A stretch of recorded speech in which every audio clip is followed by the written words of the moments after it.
एक आदमी जो जीवन भर हरि ओम जपता रहा, अब वो बूढ़ा हो गया था। बूढ़ा ही नहीं हुआ था बल्कि इतना कमज़ोर हो चुका था कि वो अपनी जगह से बिना किसी सहारे के उड़ भी नहीं पाता था। ऐसी स्थिति में भी उसने कभी हरि नाम को अपने से अलग नहीं होने दिया। वे पूरा दिन मन में हरि ओम जपता रहता। हरि हरि हरि नाम की वजह से उसने अपनी तकलीफ़ों को सहन करने की शक्ति मिलती। बूढ़े हो चुके इस आदमी को 2 बेटे थे जो उसे नित्य कर्म करने में मदद करते थे। शुरू में वो बिना कहे ही खुद अपने बूढ़े बाप की सहायता कर दिया करते थे। ये धीरे धीरे जब बाप खुद बुलाता तब आते, लेकिन जैसे जैसे वक्त बीतता गया तो वो 2-3 बार पुकारने के बाद भी बड़ी मुश्किल से आते और कभी कभी रात को ना कभी आते।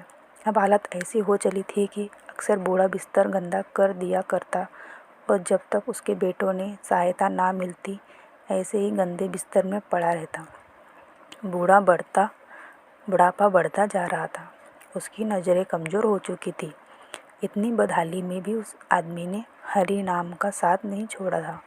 एक बार बूढ़े को नित्य कर्म करना था। उसने आवाज़ लगाई और अगले ही पल में किसी ने उसका हाथ बड़ी कोमलता से पकड़ा और उसे नित्य कर्म करवाकर उसे बिस्तर पर लिटा दिया। अब वह रोज़ाना होने लगा। जब भी बूढ़ा आवाज़ देता, अगले ही पल उसकी मदद करने के लिए कोई आता और उसके सहारे काम कराकर वहाँ से चला जाता।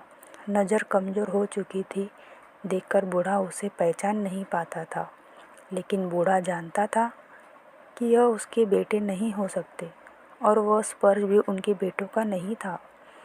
एक दिन जब बूढ़े आदमी ने अपने नित्य क्रिया करने के लिए अपने बेटों से मदद मांगी, तब अगले ही पल उसे फिर से वही मुलायम वाला स्पर्श महसूस हुआ। सारा काम खत्म करने के बाद बूढ़े आदमी ने उस व्यक्ति का हाथ पकड़ लिया और उससे पूछा, सच सच बताओ, आखिर तुम कौन हो? कहाँ से आए हो? तुम मेरे बेटे तो नहीं हो सकते। बूढ़े के सवाल के साथ उसके कमरे में बहुत तेज रोशनी हुई और प्रभु ने अपने दिव्य अवतार में वहाँ दर्शन दिए। किसी भी वस्तु को बड़ी मुश्किल से देख पाता था, वही बूढ़ा भगवान के दिव्य रूप को स्पष्ट रूप से देखने में समर्थ हो गया। जिस भगवान का नाम वो पूरा जीवन भर लेता रहा, उसे अपने पास पाकर बूढ़ा अपने चरणों में गिर पड़ा उनके और बोला, भगवान, मैं धन्य हो गया जो आपने मुझे साक्षात दर्शन दिए। लेकिन भगवान, मैं बहुत शर्मिंदा हूँ क्योंकि मैंने आपसे मेरे नित्य कर्म करवाए। भगवान ने कहा, मेरे लिए सारे काम एक जैसे हैं।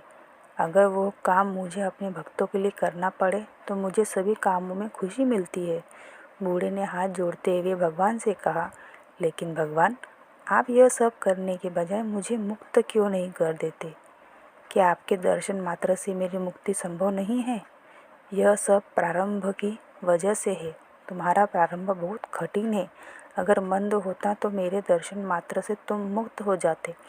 मैं चाहूँ तो तुम्हें अभी मुक्त कर सकता हूँ, लेकिन फिर अगले जन्म में तुम्हें प्रारंभ को भोगने के लिए आना पड़ेगा। इसलिए मैं तुम्हें खुद तुम्हारा प्रारंभ काट कर मुक्त करवाने के लिए सहायता कर रहा हूँ।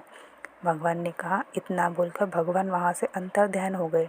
कुछ महीने और काफ़ी तकलीफ भोगने के बाद आखिरकार उस बूढ़े आदमी को मुक्ति मिली। बोल जय श्री हरि।